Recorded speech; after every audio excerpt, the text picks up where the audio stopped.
السلام عليكم ورحمة الله وبركاته. kusoo dhawaada channelka Axlaam Cooking. maanta waxaan sameynayaa roodhi yar oo sandwich oo fudud oo nofinka ku sameeyay.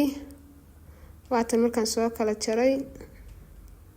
waxaan halkan ku haystaa jir saaf iyo karoota, kamasar, barbarooni iyo toon. intaas aan isku soo shiiday ama radqay.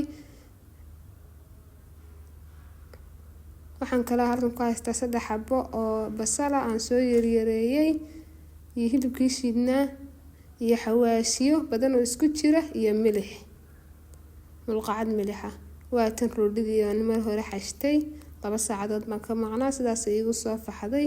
iminka in yar waan dejinayaa, in yar baan xashayaa si ay igu yara degto. roodhidan iyo sidaan u sameeyay haddaad doonaysana ama aad xiiseynayso, waxaan soo dhigay video hore oo ka hadlaya sida roodhida loo sameeyo iyo waxaan aan xashay waxa uu ka kooban yahay oo dhan. kaas ayaad soo daawan kartaa.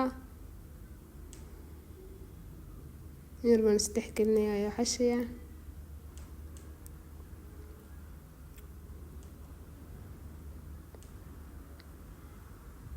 iminka waxaan sameysanaynaa suugadeennii ama duqadeennii. maqliban waxaan kusoo shubtay saliid.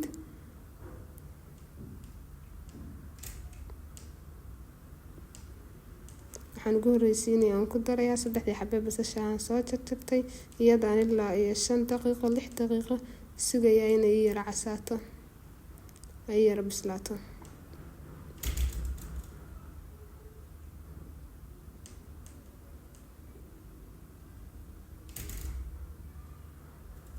waxaan ku darsaday iminkana markay saa igu soo casaatay xawaashkii aan markii hore intay xawaashi badan oo isku jira ilaa 7 ah. waxaan ku daray oo kala milixdii.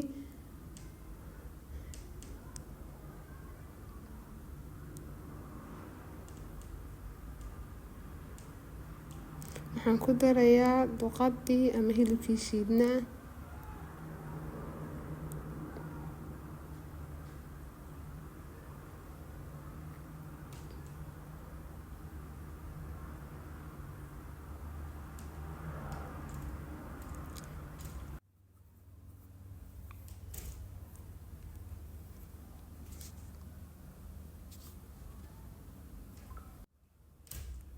halkan waxaan ku haystaa 2 xabo oo xabuuba oo soo shiiday.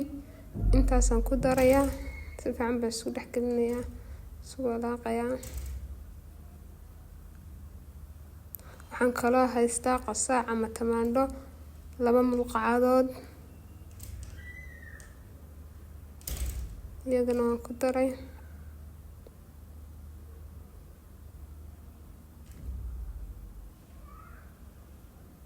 waxaan ku daray koob biyo. waxaan ka maqnaa 15 daqiiqo way soo kartay, hilibkii wuu bislaaday. sidaas ayuu igu soo baxay quruxda badan.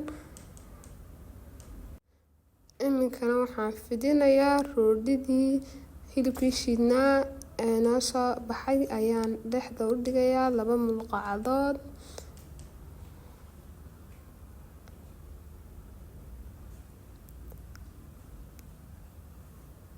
kadib waan isku laabayaa sida aan u laabaya waad aragtaan. sida uma laamayso saas aad u laabsan, afka ka soo laab, kadib labada dhinac ka laab, kadib dhinaca kalena ka laab.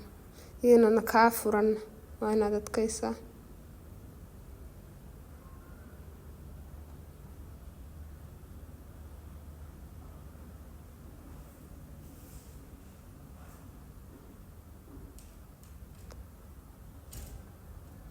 isla sidii hore oo kale ayaan sameynayaa tan.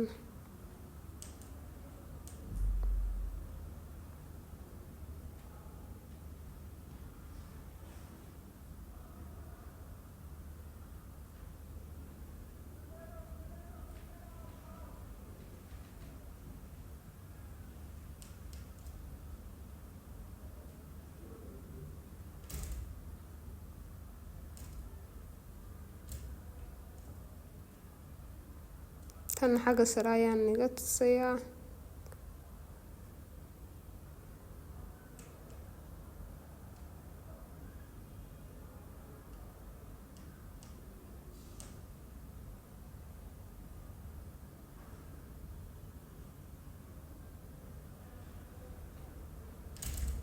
kadib waxaan ku gurayaa sinxiga ovenka waxaana sugay 15 daqiiqo. 15 daqiiqo ayaan sugay inay ii soo faxdo. Iminkana waxaan halkan ku haystaa beed ama ukun iyadaan dhakada ka marinayaa roodhidii oo ii soo faxday. Iminkana ovenkan gelinayaa.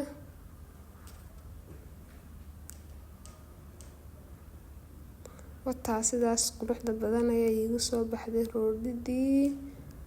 Sidaas ay iigu soo baxday roodhidii aad bay noo macaaneyd. fadlan subscribe and like aad iyo aad baad mahadsantihiin. Maalin wanaagsan.